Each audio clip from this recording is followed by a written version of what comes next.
The GOP is now focused on the battleground state of Michigan after Donald Trump secured a key victory against Nikki Haley in the South Carolina primary last night.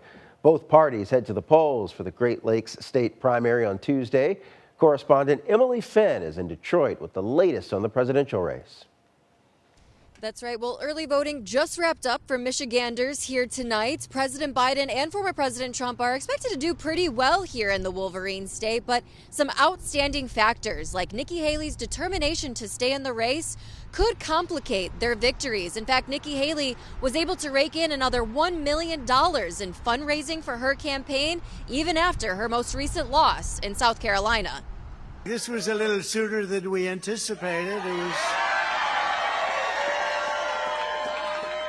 an even bigger win than we anticipated. Former President Trump cruising to victory in the South Carolina Republican primary Saturday night.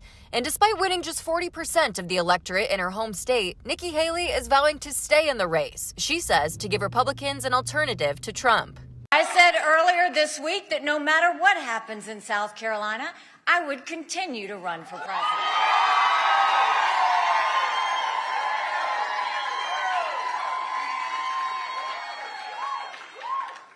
I'm a woman of my word. Next up, Michigan and Tuesday's primary. Candidates like Haley tend to do well in the densely populated districts like Metro Detroit. Trump lost some of these districts in the 2016 primaries to his competitors Ted Cruz and John Kasich. Voters in these counties say they can relate to Haley's more moderate views on key issues, but some worry she won't be able to clinch the nomination. From what happened in South Carolina, that's kind of maybe a setback. I thought she would be a good front runner for us. I thought she's somebody that could unite the country. Being a woman with a mixed background, I thought would be a refreshing thing for this group and somebody we get behind with maybe a bit more of a conservative approach. Democrats also vote on Tuesday, and for President Biden, he faces strong opposition from young voters and the Arab American community over his handling of the Israel-Hamas war. One group, Listen to Michigan, is urging people to vote uncommitted on the ballot in an effort to voice their concerns with President Biden. They hope this pressure will push the administration to advocate for a ceasefire in the war and end its funding of weapons to Israel. The movement is being backed by several key figures in the Democrat Party, including former Congressman Beto O'Rourke and Michigan Congresswoman Rashida Tlaib. Right now, we feel completely neglected and just unseen by our government. If you want us to be louder, then come here and vote uncommitted.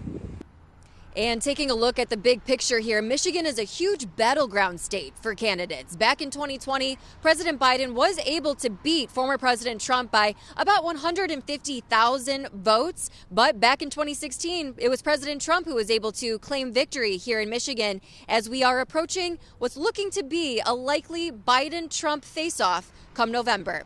In Detroit, Emily Finn for WGN News.